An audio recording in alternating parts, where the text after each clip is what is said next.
الله المستعان وانفعنا بما علمتنا وارنا حق رزقك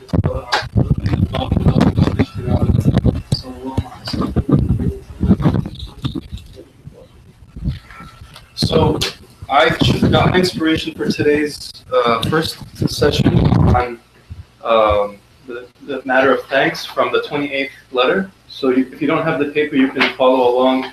I think it's the 5th issue, the Treatise of Thanksgiving, the 28th letter. So if you want to follow along in that manner, you may feel free to do so. So thanking and believing. Related? Question mark. So we have a lot of question marks, and hopefully we'll have a little bit more, answers, or at least we get close. So the ayah that will begin off, I like the format. We have a focus, and then we go from there, where it says, "What? وَإِذَا تَأَذَّنَ رَبُّكُمْ لَإِنْ شَكَرْتُمْ لَأَزِيدَنَّكُمْ وَلَإِنْ كَفَرْتُمْ إِنَّ عَذَابِي لَشَدِيدٌ." And when your Lord proclaimed, "If you give thanks, I will give you more. But if you are thankless, lo, my punishment is dire." So this is the focus. So it's time to ask some questions, some things to consider. When we are happy about something, do we feel some emotion stir within us? Gratitude, happiness, something along these lines? Yes or no? So question yourself about this. What is this feeling of if you do feel something? What is this feeling of thanks that we feel from within?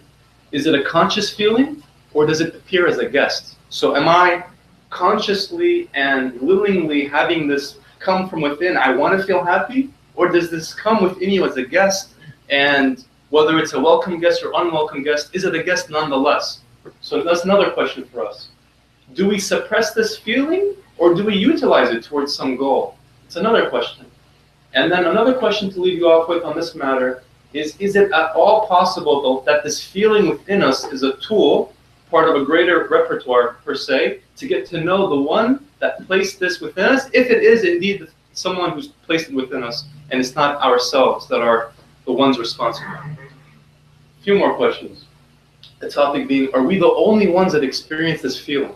What do I mean by that? If we are kind to a dog on the street, will not that dog also somehow show us that it is gracious and feeling a sense of gratitude? How can we know this? We find that when you're kind to an animal, they somehow are more apt to, let's say they're less likely to bite you, they're more likely to be loyal. You see this in dogs. When you're kind to a dog, they become closer to you and they protect you. I think we've seen this even if we don't have dogs for our own, as an example. If this is truly the case, and not only in the dog but in other animals, is this so the manner in which these animals show their quote-unquote gratitude, and we have to explore this further, what do we mean by gratitude? Is this how we are to show our gratitude as the animals do, or are we to do so differently? And if so, what's the case? If we do not, does it matter? Are there consequences to not being quote-unquote thankful? So just a few more things to leave us off with. Is it possible to wander through misguidance and unbelief as a result? Is there a further possibility of associating partners with the Creator? So these are some questions that I wanted to leave you off with. We can come back to it. But in the meantime, I'll leave some of the questions up. So in the meantime, we have this 5th issue of the 28th letter. And so that I don't run out of voice, can someone read the first paragraph?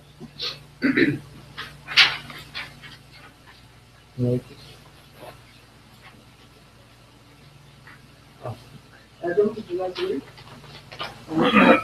Adam is sick. Yeah. Let's I'll read the first one, and then someone can volunteer in the meantime the second one. So, in the name of God. I think Faraz knows English very well. Do you? Just if you want to go ahead. Please. No, okay. Go and impress yourself. No. You want me to read the first paragraph? Just the first paragraph, yeah. Okay, 5th issue, the Treatise of Thanksgiving. In the name of God, the Merciful, the All-Compassionate. There is nothing that does not glorify Him with His praise. I'm guessing this is a verse. The Quran uses such reiterated phrases as, "Will they not be thankful? We will reward the thankful.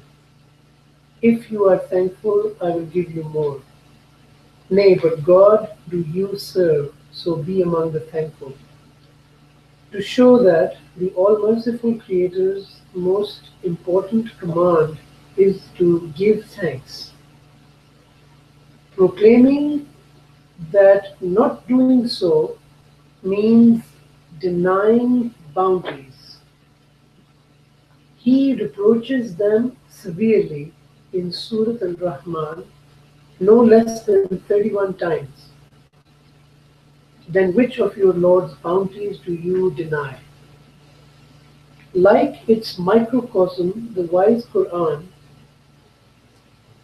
this universe, the macro Quran, also demonstrates that creation's most important result is thanksgiving. Creation's most important result is thanksgiving. We can see that the universe is arranged in a way to arouse thanksgiving, and that everything calls for it. It seems that thanksgiving is the tree of creation's most important fruit. Thanksgiving is the tree of creation's most important fruit, and the best product of this factory of the universe. For the universe is in the form of a circle, at the center of which is life. The design of creation is directed toward life, for everything serves life and works to provide its necessities. This means that the universe's creator attaches special importance to life in the universe, created the worlds of living beings in circular forms, and put humanity in the center.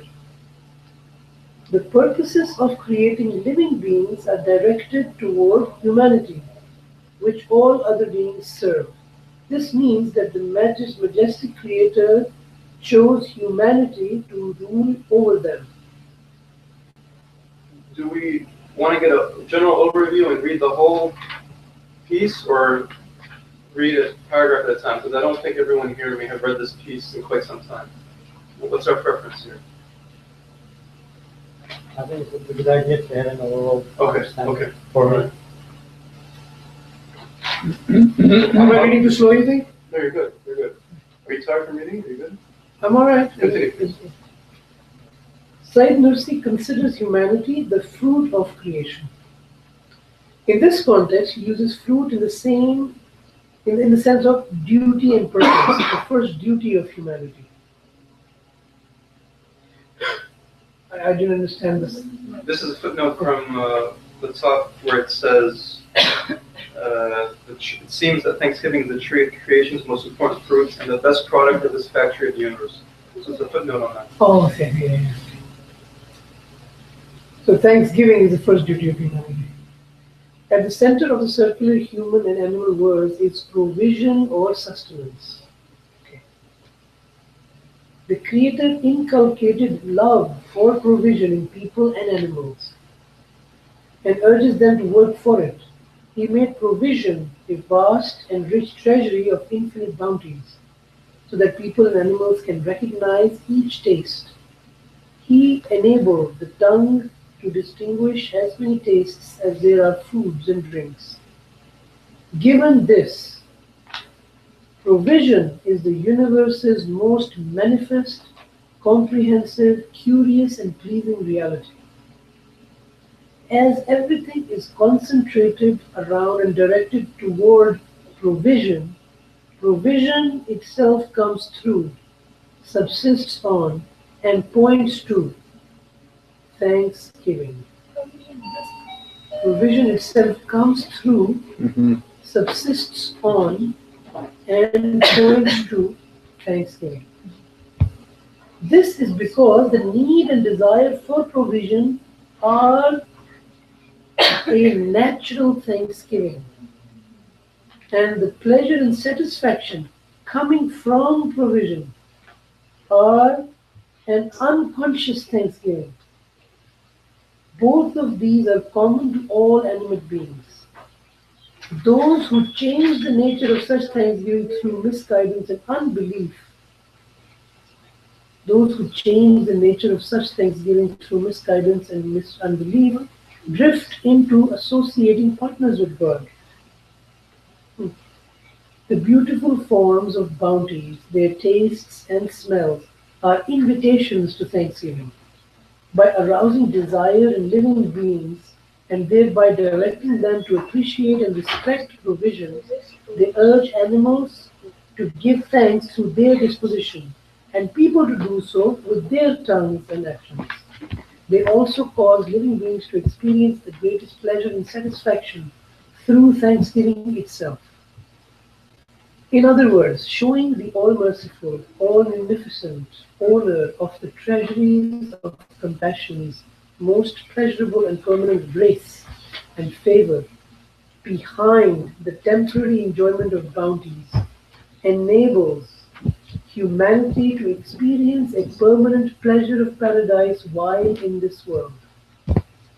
Provision becomes an invaluable and rich treasury through thanksgiving, but is reduced to almost nothing in the absence of being thankful. As explained in the sixth word, if the tongue's sense of taste is used for God's sake, that for distinguishing the kinds of provisions with the intention of giving thanks, it becomes a thankful examiner and a highly esteemed supervisor of the countless treasuries of God's infinite, or treasures of God's infinite mercy. But if this sense is used for the carnal self and does not thank the provider, it is only a watchman of the abdomen's factory, a doorman of the stomach's workshop. As not giving thanks lowers that servant of provision, the nature of provision itself and its other servants, for example, air, light, and water, are likewise reduced to the lowest rank and assume a quality contrary and opposed to the wisdom of the universe's creator. Thanksgiving is recognized by contentment and thrift, consent and gratitude. Not giving thanks is recognized by greed and waste, ingratitude and consuming without regard for what is lawful and unlawful. Greed causes depravity and humiliation. It might even be said that the ant, that blessed animal having a social life, is trodden underfoot because its greed drives it to collect thousands of grains when a few might suffice. But the bee flies overhead due to its contentment, so to speak, and offers its honey to people. The divine name, the All-Merciful, the greatest name of the sacred divine essence, coming after God, his proper name and the greatest of the greatest names, relates to provision. The divine name of All-Merciful relates to provision. The first and most manifest meaning of the All-Merciful is the All-Provider. One is connected to that name through thanksgiving. Of the many kinds of thanksgiving, the most comprehensive is the daily prescribed prayers. Thanksgiving contains a sincere belief and a genuine declaration of God's unity. One who eats an apple and says, "All praise and thanks be to God," proclaims that the apple came from the hand of power, is a gift from his mercy's treasury, and thereby ascribes everything to God's hand of power and sees his mercy manifested in everything. I point out one aspect of the loss suffered by those who do not give thanks. When people thank God for something delicious, a light is produced and becomes the fruit of paradise. In addition to material pleasure, it gives a greater and permanent spiritual enjoyment because it causes people to reflect on it as a favor of divine mercy. Thus, any food given by God as a bounty sends its spiritual outcome to the higher incorporeal worlds due to thankfulness. After that, it is digested to nourish the body and excreted to become elements in the soil. Without thanksgiving, this material pleasure ultimately results in grief because it disappears and the food becomes waste matter. Consumable bounties produce permanent pleasure and yield permanent fruit through thanksgiving. Without it, they become the lowest form of the worst nature, as heedless, unthankful people see them only as things to be eaten and then excreted. Provision deserves love. While thanksgiving elevates this love to a sublime, permanent love of God, the love that heedless and misguided people feel for provision is animalistic in nature. Consider the great loss such people experience. Humanity has the greatest need for provision. God Almighty created humanity as a mirror to reflect His name, as a miracle of power, able to weigh and recognize the contents of His mercy's treasuries, and as a vicegerent on earth, able to measure His name's most subtle manifestations. Given this, humanity needs all kinds of material and spiritual provision. Having such a comprehensive nature, people can attain the highest rank, being creation's best pattern, only through thanksgiving.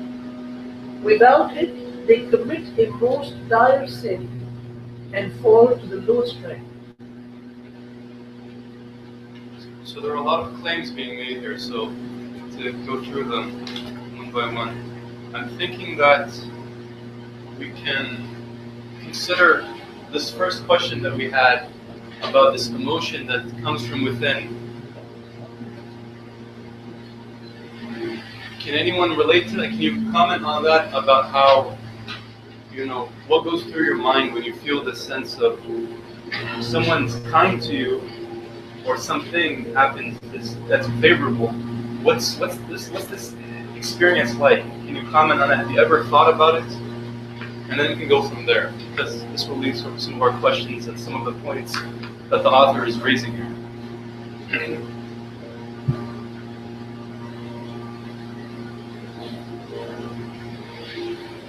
Could you repeat the question again, please? I said that when someone's kind to you and something favorable occurs that you perceive as being favorable, is there something within the chamber of your heart that's stirred? Can you comment on that? Have you experienced this? I feel gratitude. I feel worthy. You feel worthy. So you felt unworthy before it? That's not necessarily the case, but I became aware of. Became aware of it. So your attention was drawn to it. Yes. And what did you do after having drawn attention to it? What did you feel that you had? Did you have control over it? Did you? I want to return it in favor. As it's typically not expected. So that's interesting. You say it wasn't expected, and you felt a sense of, can I say, obligation to do something about it? Not necessarily obligation, but you feel like you need to do something. Respond to it. Okay. So your inclination was not to suppress it and ignore it. Has anyone else experienced this as well? He says yes. I can hear you.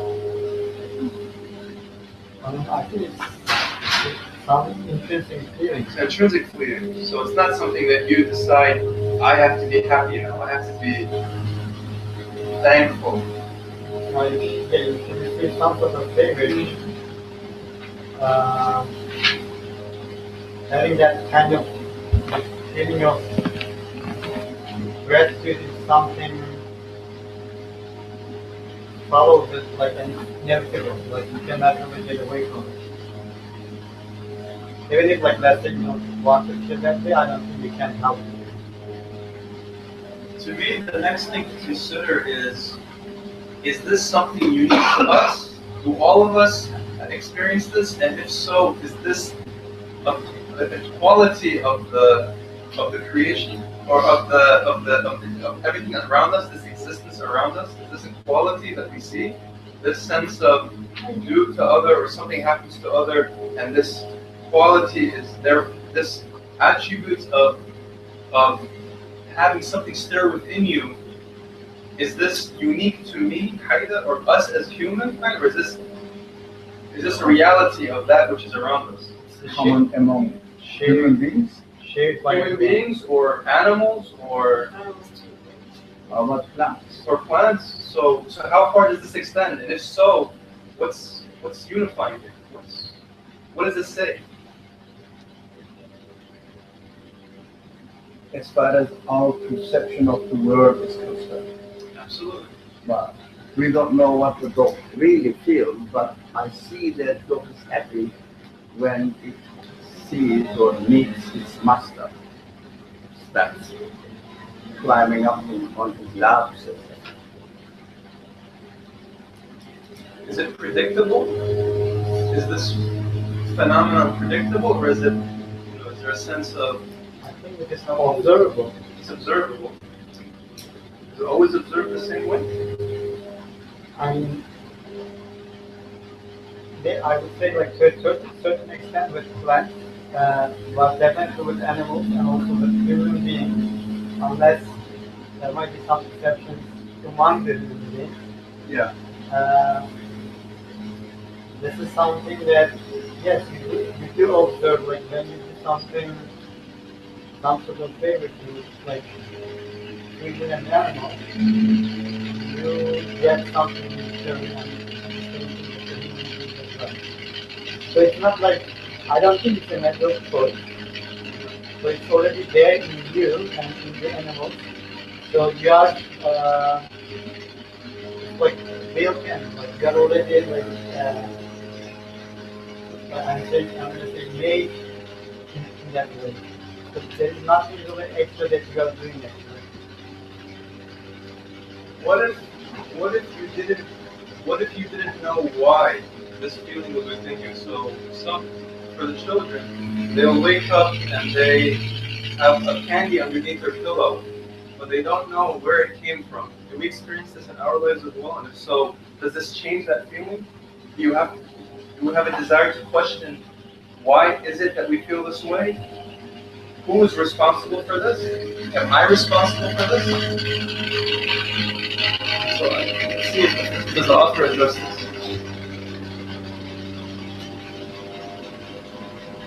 I think it doesn't change the way we feel, but certainly most of the time, and speak for myself, I can get confused where I'm going to direct that feeling towards.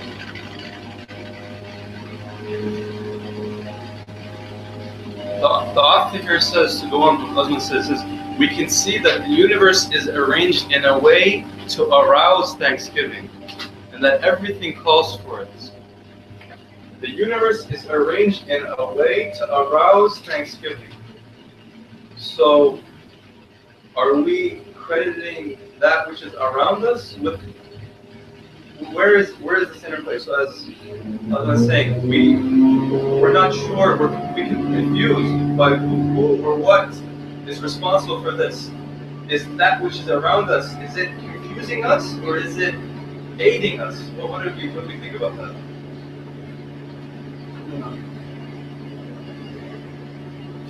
Is it temporary shock? What is this? 300 or something? I don't. Sorry, where's this from? The 28th letter. The 28th letter. Yeah. Speak it out. Temporary. Temperate. Temporary. So they are just collecting. I couldn't hear. There was a fine point I felt in your question. I couldn't hear. Can you repeat?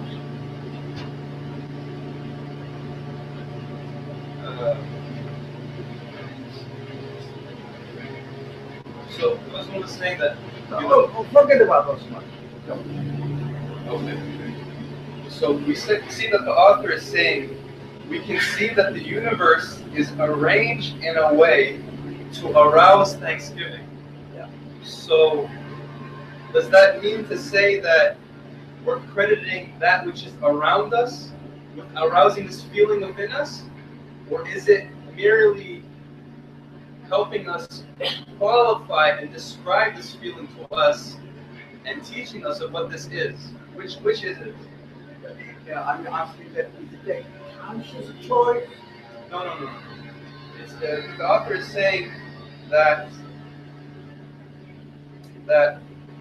well, maybe possibly that's kind of what I'm getting at, because that which is around us, is it prompting it to come within, or are we responsible for it? Yeah, conscious responsibility. It's a conscious choice because the universe is arranged. Are we really aware that it is arranged, or the universe is as it is?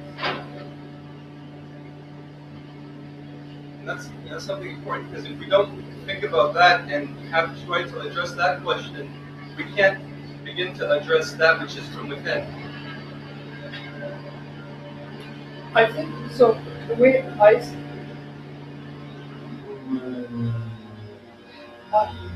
again, if this distracts from what you're trying to get at, then ignore it. But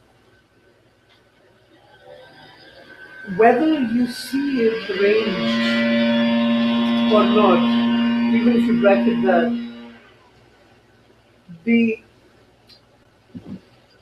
the fact that, or the idea that life is being served in the universe, the notion of provision,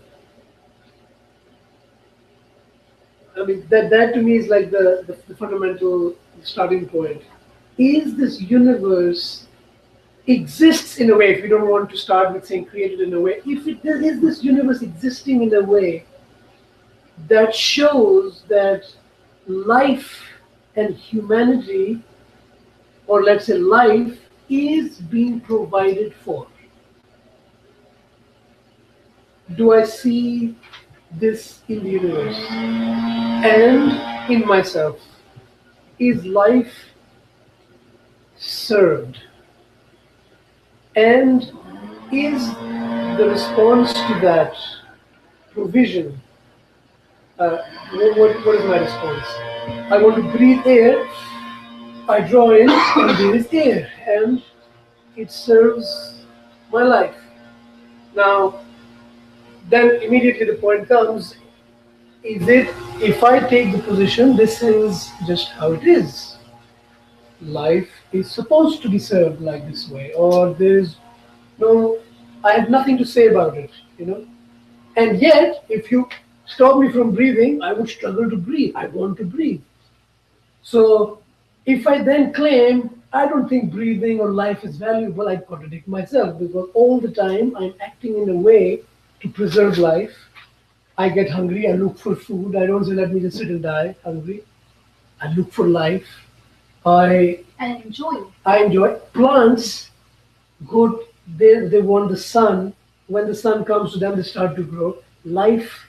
So if we see the provision of life, or the need for life is served, and everything in creation accepts that which promotes its life, looks for that which promotes or preserves its life. So if you want to say that disposition wise, there's a dispositional response, which I think is most appropriately described as thanksgiving, which means responding positively and saying, yeah, this is what I needed, and I received this. Then that's going to beg the question: Are you are you receiving, are you having the attitude of receiving, or are you having the attitude of seeking out and quote unquote making your own ends? So are you receiving or seizing? I would say there's where Dr. Ali's thing comes out that yes, it at the very bottom it will have to be a choice that you will make, conscious choice. But I would say that because I'm so biased against, because I see it as a contradiction for someone to say that life has no meaning or life is, there is nothing being provided when everything in the universe demonstrates that everything's need for life is being met. You know, I need to breathe and there's air. Like how it's so ridiculous for me to say that the air is just there, it's not being provided for. How is the air then? How does it know that I need to breathe? And who made this relationship? You know, so it's just so problematic for me to even, but just for the sake of argument, we can consider, okay, you know, I can say that the world is as it is. My life is as it is. I just feel nice. I don't have to say thankful. I can say I just feel nice. I find it very pleasant. When I'm thirsty, I drink water. It's very pleasurable. Is this what you mean by saying like making conscious choice? If you want to not say just pleasurable and you want to say thanks, then we have to insert that the choice there because somebody might be saying pleasurable, not realizing. So let's excuse those people that who are not aware what they're saying. But if somebody's consciously saying, I'm going to say, I feel pleased instead of saying feel grateful to the giver, because gratefulness means somebody is giving me. So if somebody doesn't want to go there, doesn't want to recognize being provided, Pleased with yourself. then you can say, I am pleased with the way things are.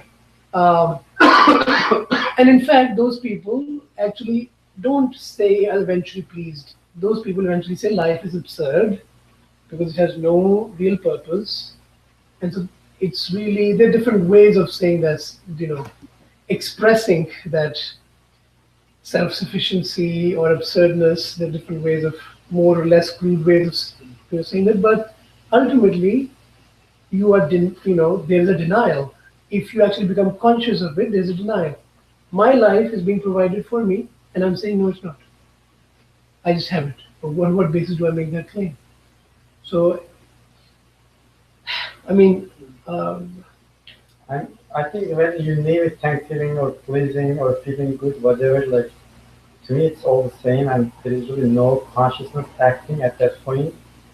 It's just like this is the way, whether you call it you are created or this you just happen to be this way, this is the way you are. That's your reality. You receive some sort of favor and you feel good, you feel thankful, or you whatever you want to name it. There is an automatic, like, interesting response to it, back to it. So, and as far as I am concerned, like, human being has no say in that part. But this is my nature, even if I am like heedless of it, that's still like taking place. I think like where it becomes really important for me to face with this reality and ponder over it. So I receive a favor, and there is automatic response to it. That's like gratitude and like feeling good about it. So there is this feeling of appreciation. So where am I supposed to direct this appreciation? Did you ask for it? This is where the consciousness comes into play, and then you can make your conscious decision, and meaning that you will either, like, I guess, direct that feeling towards the immediate causes. If we had breakfast this morning, I can just So you had breakfast. You didn't, but we had. I can just direct that appreciation to Yusuf, or look for the real cause. And this is what makes, I think, the thankfulness, a true thankfulness, having that consciousness, like knowing that even Yusuf wasn't agent, let's say, like, I'm not sure if this is the right terminology to use, that was employed by someone to provide the need, the sustenance that I need. This is where I am responsible to understand and live with that understanding. Would it be fair to say that you would need to have identified a need and then asked for a solution to that need to be provided for? So in this example, there was breakfast, but before the breakfast, were you hungry? And did you ask for food to be provided to you, whether consciously or unconsciously? Is this at play at all? And if so, how does this play into the fact that this feeling is presenting within you after having received that food? Yeah, I think at the crux of where the human is, so there is life, and then everybody, the whole universe is around trying to sustain life or serve life. And then at the center of that, human life, because human life form is the one that makes most use of everything else in the universe. And then at the center, whatever human beings are doing, we are after our daily bread, life, my risk, my assessment, we're all running out. And what is it? When you get that, what is that? You eat it or whatever that is. It's not just food, but when you get that, it meets a need, as you're saying. Either you were hungry or you had another need, and that when that need is met, there's pleasure. Now, so far, it's a given for everybody, regardless of whether we are believer, unbeliever, reflective, unreflective. We are part of that. And the choice comes in, what do we do with this feeling? And I think you're trying to ask that question by asking, I didn't make this feeling, but you're after this. Everybody's after, even in commercials, people consume it and they're happy. They're trying to get us at that center, that if you consume this, you're going to be happy, you're going to be fulfilled. So we're all after this, but then, why do I feel so much pleasure in this? But it is given, regardless of whether I ask that question or not. I have that feeling. And then the question is, what do I do with this feeling? And I want to throw in a practical thing here. Somebody wrote a book, he's a famous in psychology, not just psychology in an academic sense, but he works with people and counseling. So he said, I forget the name of the upper limit or something like that, and he says, basically people, even when their dreams are met, one after the other, most people can't feel happy and fulfilled because they always have this fear. He's just talking very technical, like just a very practical level. It doesn't go into the profound aspect, but he says people cannot be happy because they have this sense of, yeah, but this worked out, but the next one won't. That they are waiting for something to break in. Like this is going well, but at any time there has to be disaster. Somewhere it's coming. I shouldn't be full, relaxed, happy that this year was good. Next year could be like they constantly have this implicit fear, and that's why some people can't be like they say it can't be better than this, or even if it's going really wonderful, according to my dreams, it's gonna break down somewhere. It has to, and that kind of calms them down from being genuinely like happy. Of course, you can't be genuinely happy, even if you don't have that limit. But that also is one little example of how once you have that feeling of gratitude, you have a choice. And knowing where it comes from makes a huge difference, because if it is your good luck, it may not work tomorrow. And you have this feeling that I'm happy and I came where I wanted to come, but this was good luck, and good luck is not reliable. Or this is my smartness. I have a friend, she's really very hardworking, extremely hardworking. And she told me once she wants to do a different specialty. She has a medical field, but she wants to do a different specialty as well, because she says, what if I lose my hands? Because her specialty is with her hands now. So she's, what if I lose my hand? She does that radiology or some other specialty, then if her eyes are working, she should be okay. So can you imagine, you can be so hardworking and so smart, but if this is the reason for your Thanksgiving, this is the reason for your like being fulfilled, not fulfilled, but feeling, oh, this is why I got this blessing, this is why I got this risk. Even that you can't trust. You say, well, what if I lose my hand? And I can't do this, well-paying job, I can't be a surgeon anymore. Huh? Awesome looking at his hands. Are you a surgeon? No. Could have been. That doesn't matter, yeah. Either is going to. Yeah, so you should have take second another special course. training. And sir, I mean, he doesn't think that I have anything authentic going on in this field. You don't have even a license. You just said it, right? But he checked me there. He's better than the So license. basically, it is in our interest to find out, not just that instant pleasure, everybody has that gratitude for that moment, but then if we find where is this blessing coming from, and be grateful to that source that is permanent and eternal, then that gratitude has taken us where it should. Otherwise, it's a feeling and it doesn't reflect. And I want to just add to that, this is right. And another aspect of it, which I won't go too much into, but just to put it in the table, we have the ability, I think, to kill and dim certain feelings and enlarge and make certain feelings strong and more effective. So it is within our choice. So it is possible that someone, like conditioning is real. I can condition myself to not feel thankful. So like what you said, you drink the water, everyone feels thankful in the natural state. One would imagine that everyone will feel that pleasure.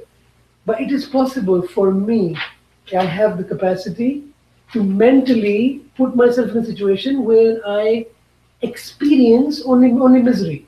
Even I don't really feel that feeling that we're talking about of gratitude that's natural. It is within, I think, human capacity to kill it and to suppress it to the point where it becomes really dim. It's still there, but so that's real. We need to. The work is involved. I can't say that I will drink a glass of water and not think about it, and that attitude of mine towards the water will have no effect on how I will feel the next time I drink the water. It will. I can get used to taking things for granted, or I can get used to being aware receiving those feelings. So the feelings come, but I just want to point out that our receptors have different strengths, and we might be able to. I feel I should be careful with myself that I can actually deform myself to the point where I do not perceive those feelings, do not recognize them. I simply either take them for granted, or the text. I think the text is even more optimistic. It's talking about people who would enjoy it animalistically.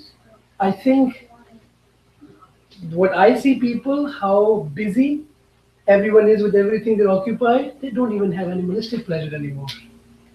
There's not many people there's only a few people who have the guts to have animalistic pleasures. Most people are loose. They're just, I don't know what to call it, but we are just busy, and we don't notice. People don't have time to take notice of what they are feeling. So we have to be careful there. That things are in the natural state of things. Yeah, they are. One can, if you sit and think about a person thirsty who has water, I can say, yeah, naturally you will feel pleasant, good about it. But practically in my office or down the road in the hallway, the person drinks water. He has no time to think he drank water or feel that there was some pleasure in drinking water. It was just so that he wouldn't fall for dehydration. That's for me. It just there's not even that feeling of dim feeling of some pleasure I got from water. Even that is something we are losing, the animal pleasure. So how do we know that when we condition ourselves not to be thankful and it's just conditioning? What is the criteria that when I say, okay, I have to be thankful, it is not conditioning? So, as I was saying, I have to get another job to guarantee that I will survive. What's the main reason that we don't really get satisfied with what we are given, what we have already benefited from or enjoying now? What is the criteria that, for example, why shouldn't I get another third profession to make sure that if the second one also doesn't work, what is the reason that we fall into this? How Is it, can I know that it is right or wrong? Someone listens to you and says, you know, I'm a medical practitioner or doing some work in medicine. You don't know the economy may change and there may be no job. I'm going to do business as well at the same time to make sure they say, mashallah, very good, especially if they are from Muslim background. So, oh, alhamdulillah, you know, make sure that you are good. So when you get married, of course, you have to take care of family, of course, it's good. He's a very careful guy. Good candidate for a bride or bridegroom. So it is because he's taking care of it. What's wrong with it and where is the limit? Well, why do we say that this man is doing something wrong? If it is wrong, if it is right, what is according to what is right? I think, can you go back to the first slide? There was a question there. Yeah, that's one, the other one. The one before. Are the, no, go back, go. The very first one, yeah. Thinking and believing related. So I think like really like only your acknowledgement. Like Acknowledging what? acknowledging the source of the like feeling of appreciation, the source of the sustenance you receive. Because as like Isra was saying, at the end, like everything really goes back to one point, which is belief. If you don't recognize the source, the true source, then you are bound to direct that appreciation to the causes. That in that case, you are the prime cause. So if you lose your hand, you will have something else to like substitute that like that way. So on one hand, like then you have like with yourself, you have your ego versus the real owner and the maker. And when it comes to the other things in life, you are bound to like describe everything, all the like bounties that you receive. You are bound to describe them to the immediate causes. That the apparent causes like how you receive them. So what will be the criteria when you say it is provided or it is not provided, it is accidental, happened to be as it is? Which one is correct?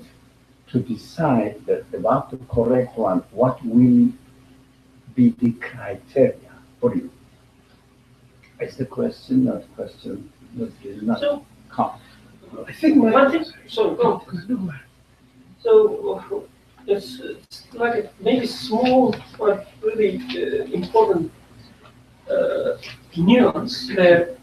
So when we try to recognize the source of this feeling, the pleasure, and even if we recognize that it is the reason we getting this pleasure is something provided for us.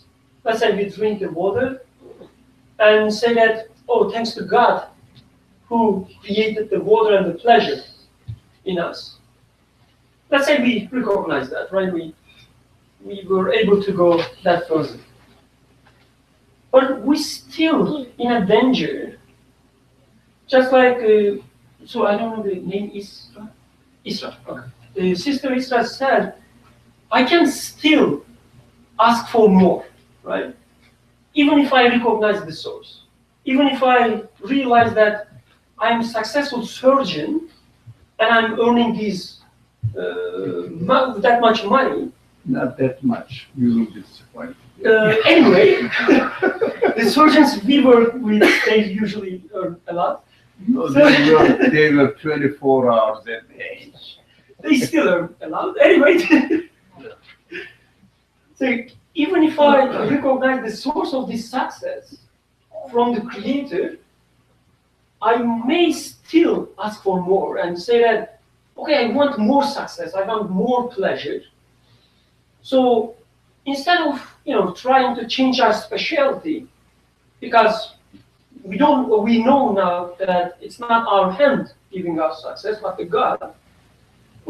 What we do in a religious setting, we say, oh, let's do whatever God asked for us to do, so that to please Him. To bribe Him. Exactly, to bribe Him, yeah, definitely. So that we get more success. Because we're still putting this success or the pleasure at the center, instead of using it as a pointer to the Creator. Because as Sister Isra asked, what is the reason? And also I think that's one of your questions. What is the reason we have this pleasure? Right? It's not like you recognize the source of the pleasure and then continue having this pleasure and being happy with your life. The point shouldn't be that. So then what is the point? If we take the pleasure as a tool to understand about our Creator, like when we observe the mercy in our mother, okay, one aspect is we be happy with this mercy, but then we go further and say that, there should be a Creator who is the source, the creator of the mercy also, the mercifulness. So then we realize that He is the merciful one, the absolute merciful one, whatever. But we shouldn't stop at this point and just recognize the source, and then put this pleasure at the center, say that, okay, this the pleasure coming from someone else, let's please Him. No, use it to know about Him, not to please Him. Because at the end, eventually it will become pleasing Him by knowing Him. But still, I think the one important point is the recognizing source is not enough. We also have to recognize the first reason why this feeling is with us. Okay, you question it, or what is your ultimate criterion to decide which way is really right? Yeah. Okay, you understood that it is from God.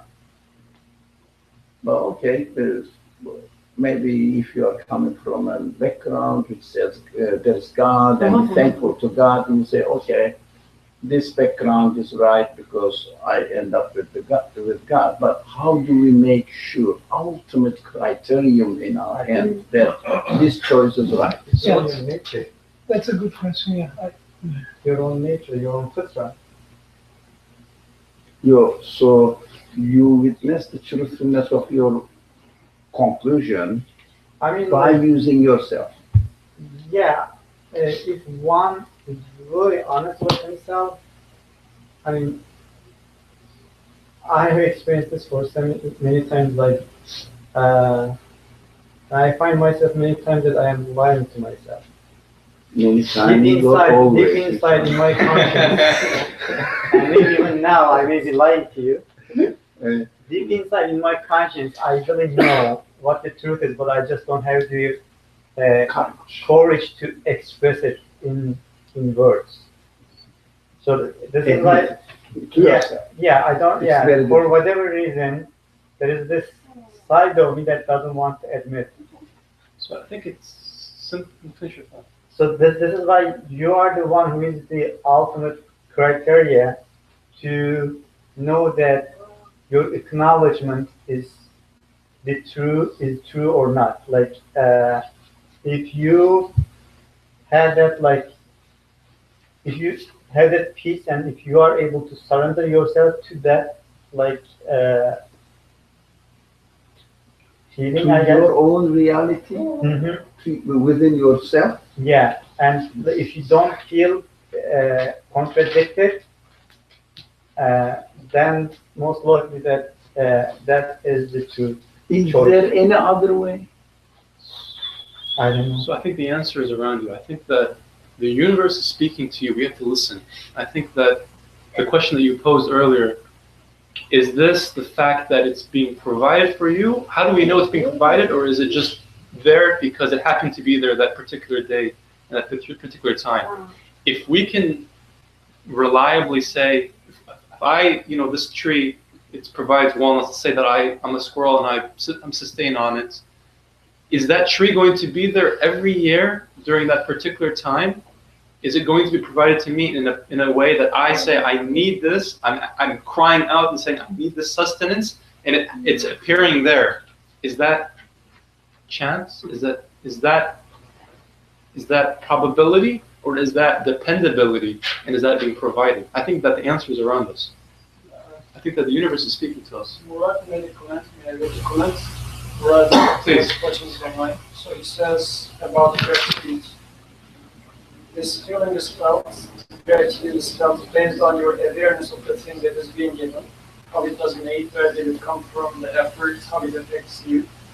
The more aware of these factors, the deeper the feeling. The feeling comes automatically as a result of awareness.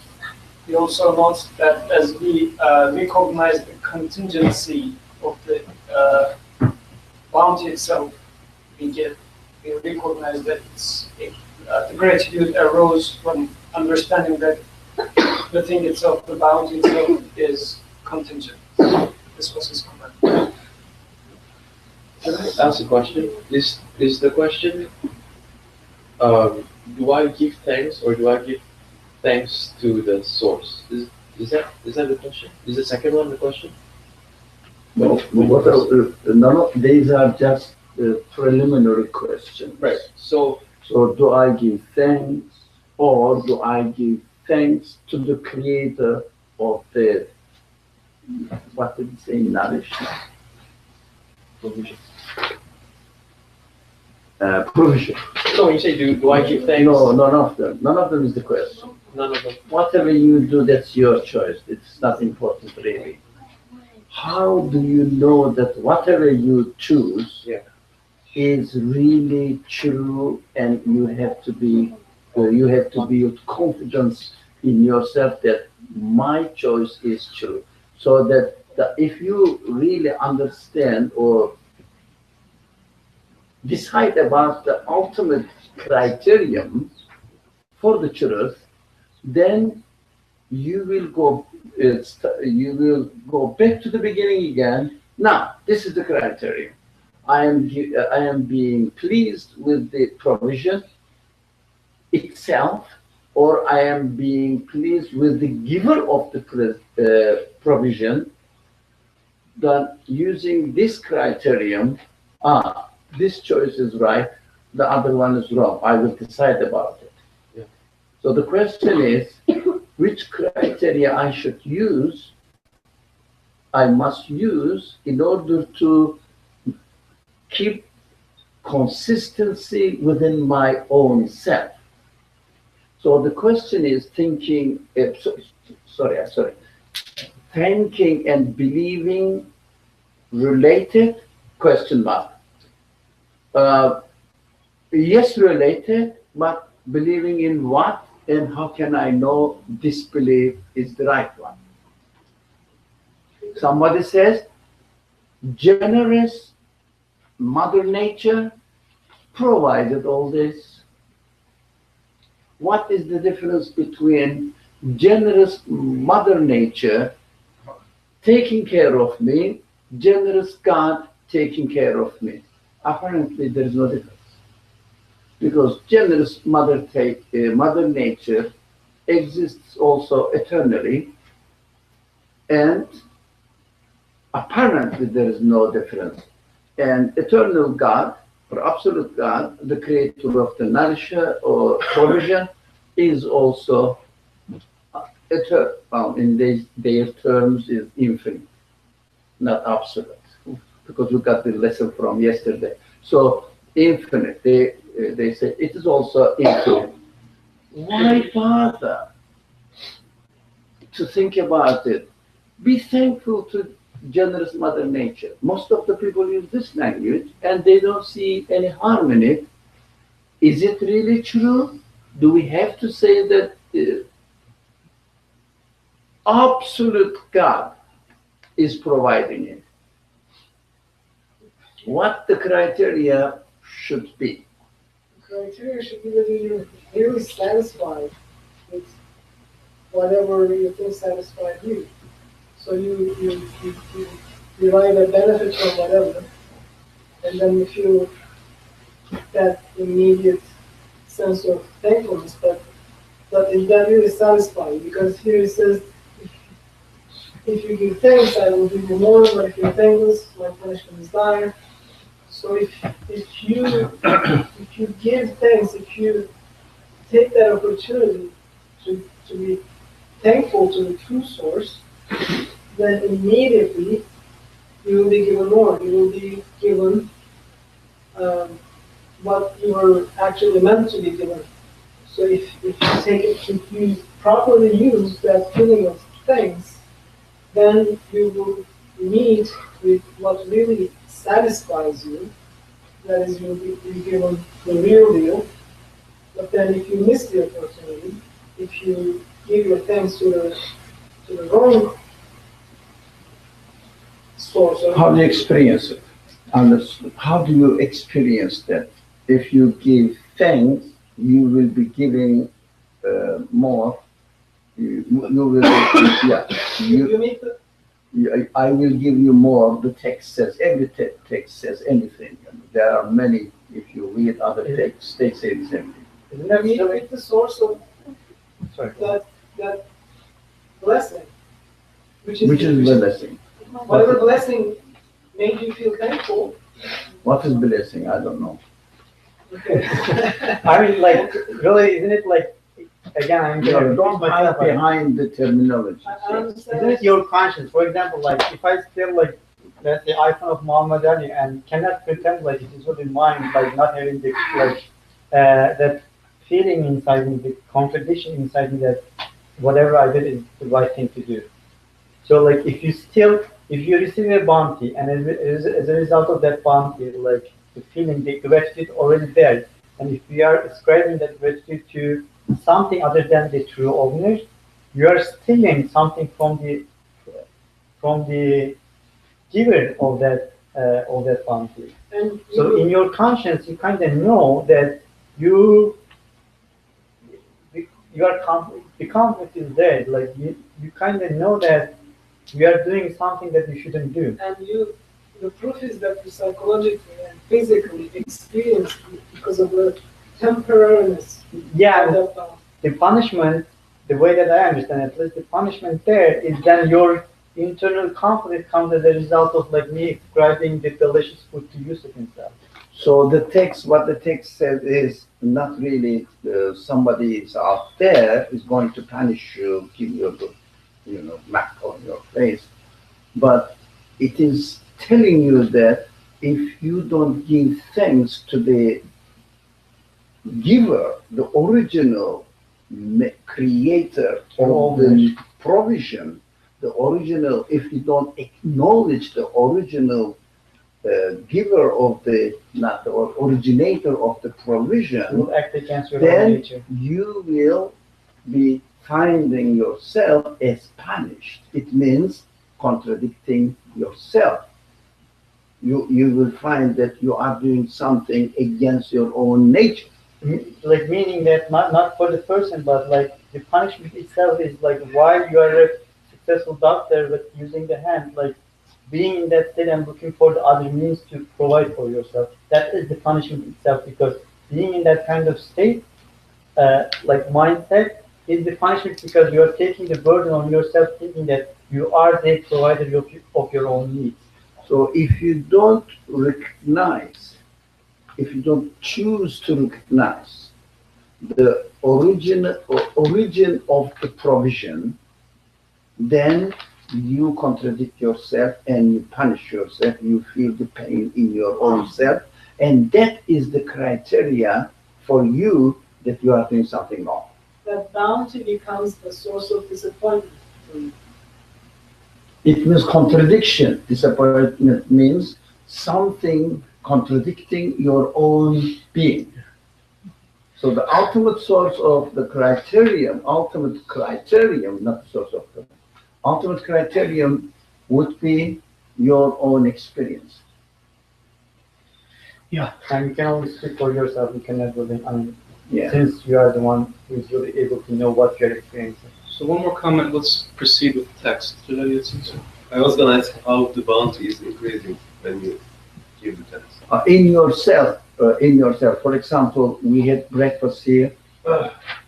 If I trust you guys, Jalal, Yusuf, and Dirkam, and they are Make a small pot Could of. be wrong. If you trust them, they will just make a small pot of linden tea. then they know me, and I eat a lot, and I get my tea pot separately.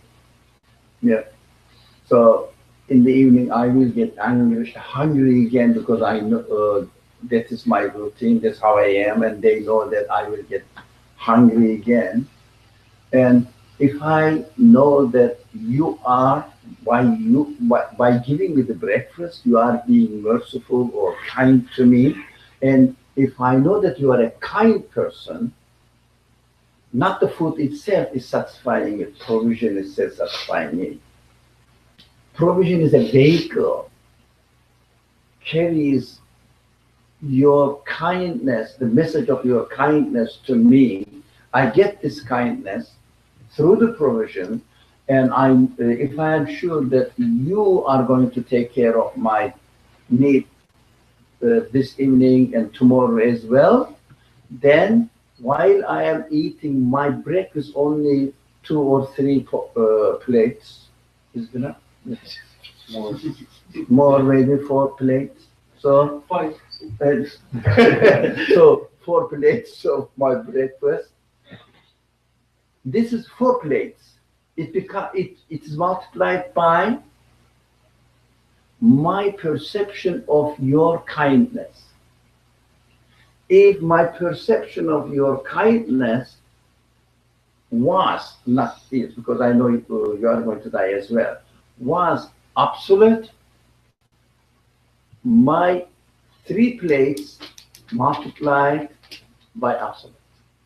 That's the increase I have through acknowledging the source of provision, not losing myself in the provision itself. And this goes back to what Isra was saying, she's saying that some people, they're not sure if this will continue, this sustenance will continue from day to day, year to year. But when you know that the source is infinite, then you have infinite, absolute. When the source is absolute, Absolute. then you will recognize that you will be delighted in the fact that there's no end. And I have no insecurity about the fact that this will end. That's it. There's no limit. This insurance company never fails. That's it. I'm insured by this one. Never fails. So we have to move on. We only have 15 minutes. Yeah, but in the breakfast example, your premise you started was that they know that you eat a lot. Right? Yeah. Yeah. He started with The that. source of the provision, if I acknowledge the source of the provision, if I don't lose myself in the provision, yeah, this food is satisfying me. No. These caring brothers are taking care of me. It's just a metaphor. Mhm. Metaphor to absolute. I know, but this first step for us, we're jumping, aren't we? Like we're saying the absolute knows. No. Look at the provision and hear what Murat said. Contingency, we studied yesterday, today the second day. But do you think we spoke for nothing yesterday? I'm joking, but at the same time, we're jumping because we discussed this one. So the provision itself is contingent, needs, and origin of existence. The origin of existence, by studying the nature of the provision itself, we studied this yesterday, must be absolute. If it is absolute, it means the provider of the provision is absolute. So you say, my nourisher, or the providence is absolute. This is the sign. The provision now I am experiencing is the sign. When I attach my thanks to the absolute source, I feel the increase multiplied by absolute. So this sentence we read there, by using my own capacity, human capacity, will confirm the truthfulness of this sentence. That is belief. That's why the title was, Thank you. thanking, or thankfulness and Believe. thanksgiving and belief related. Yes, through my own experience. 5 seconds. Go for it. Your question, as I understood, knowledge of the provider is included in the concept of provision. 5 seconds. As an example, I cannot feed a dog if I didn't know what he eats. When you say provision, knowledge of the provider is already assumed and included in it. Stuff for what? We are army dogs. It's as an analogy. So when you say the knowledge of the providers, we are jumping with the how? Who knows the bread and water? Water is good for my thirst, and bread is good for my. So the knowledge of Because you haven't been to the breakfast, you don't know water and bread. No, No. you should be here. Okay. yeah. So in our last 8 minutes, I just wanted to cover one more thing because I thought it was pertinent. It's 5 lines down from the second paragraph, but I'll read the 4 lines before it as refreshment.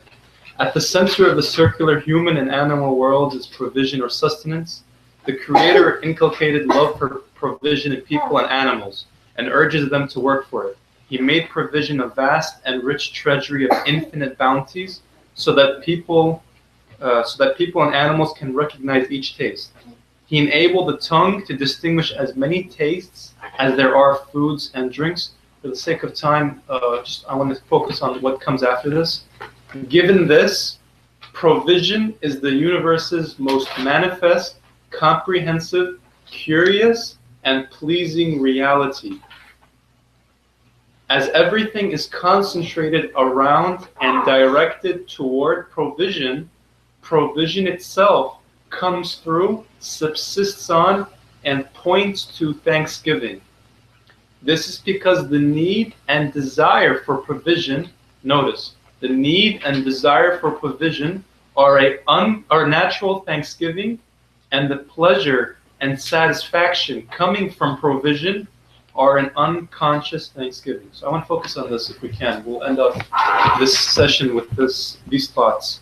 This concept of a natural thanksgiving, a conscious thanksgiving versus an unconscious. What are we making out of this? I think this is pertinent because we have mentioned, it came out during the course of our discourse that there are points about this matter that we are thinking about, and we recognize that we're either, some of us will recognize we're receiving, something that's positive and favorable, and some of us say that no, we're dimming it, we're either rejecting it, or we're choosing not to think about it. Regardless, it's a conscious effort that's occurring, but there's also an unconscious effort. So what do we make out of this? I thought it's particularly.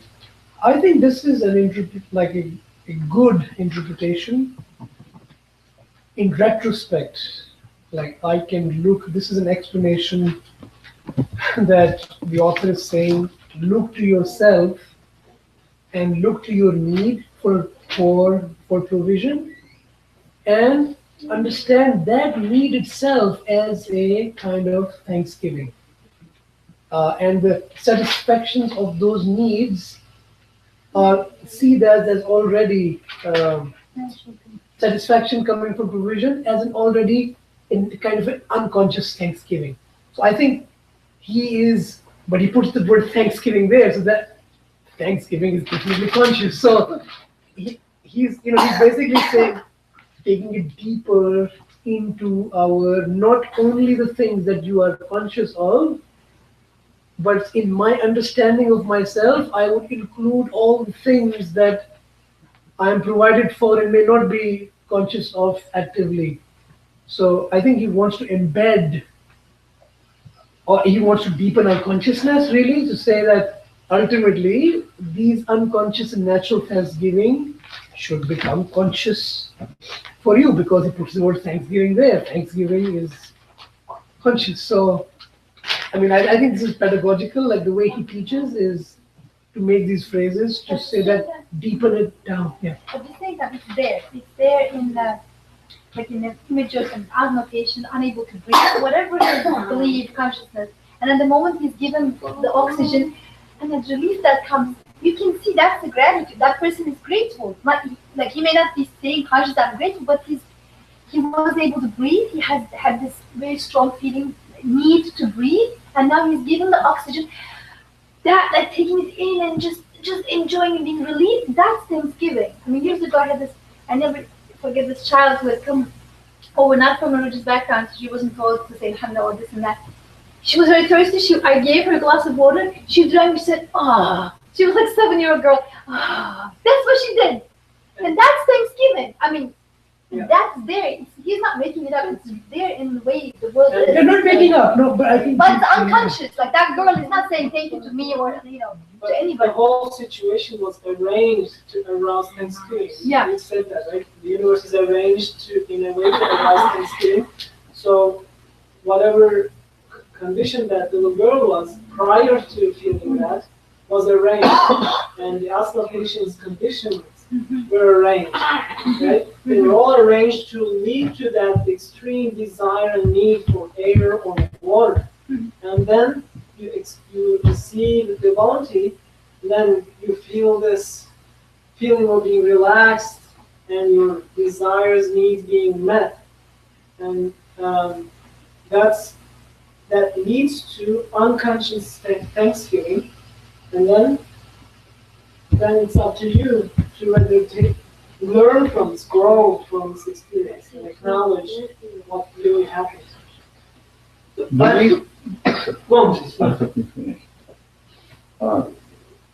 Do we not take from this text that we should understand Thanksgiving at the level that we experience in this world through the different layers of the creation, endowed with the quality to express their happiness with what is going on? It means I have to understand that Thanksgiving is not saying Alhamdulillah. No, naturally, or the way we are created, everything's are endowed with the quality to express their happiness. And the author is saying, when I say Thanksgiving, I mean this. At the level of flower, when you pour the water, if it is withering away because of the lack of frost, when you water it, it according to your perception, the flower is happy now. That's what you are. And the animal, as you said, the dog is given the food. It really, dog or cat really demonstrates their happiness. If I am given what I need, I demonstrate. It means you have to understand the Thanksgiving in terms of this type of act of creation. So it is not an external thing. It is ingrained in the nature of the things at every level. So as a conscious being now, whether you acknowledge it, you ignore it, as Osman was saying, all plants express their thanksgiving through their own disposition. And animals too. And as the Quran says, it's very ridiculous, some people do. Quran says only some people. Although some of them don't. It means watch out. You are given the option not to acknowledge this, if you like, quote unquote, natural reality in your own being. You see everywhere. So why don't you be consistent with your own natural, the way you are created, natural being? Why don't you be consistent? Why don't you choose to be consistent within yourself? So does it justify, we use this expression, belief? When you say belief, the first title, belief is not contradicting yourself. If you don't contradict yourself, that's a correct belief. The criterion for the correct belief or denial, whatever, is yourself. Ultimate. I think we should. Is that time? Yeah. Okay. I just wanted to end off with this. So the 20th letter, first station, fifth phrase. This is how it reads. To him belongs all the praise means that only God deserves praise and acclaim, that everything is indebted only to him. All bounties are his, for they come from his infinite and inexhaustible treasury. This phrase implies the bounties will never cease, for his mercy's treasury is inexhaustible. Your enjoyment will never cease, for every enjoyment you are granted is the fruit of infinite mercy. Sorry, I can't say absolute. And the tree of that mercy cannot die, for each exhausted fruit is replaced with a new one. Furthermore, offering thanks and praise for what you currently enjoy increases it 100-fold, since every enjoyment is, in essence, a divine mercy, and therefore 100 times more enjoyable than the enjoyment by itself. If a glorious king gives you an apple, your pleasure at each royal favor will be superior to the material pleasure of 100 or even 1,000 apples. Similarly, this phrase opens the door of a spiritual enjoyment 1,000 times sweeter, since it makes you consider the bestowal of bounty, which leads you to recognize the bestower and reflect on his merciful favors that pour out continually. So everything depends on your definition of the king. Your So who's your definition, and check yourself whether it contradicts or confirms your reality, yourself. What's your mercy more? سبحانك لا علم لنا إلا ما علمتنا إنك أنت العليم الحكيم وآخر دعواهم أن الحمد لله رب العالمين. Ameen. Ya Isa, it is time to speak to you now. Brownies. Yes. Brownie. He speaks to brownies only. No, I'm forbidden. Let's go. Are you? Let's go. I think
And I know that from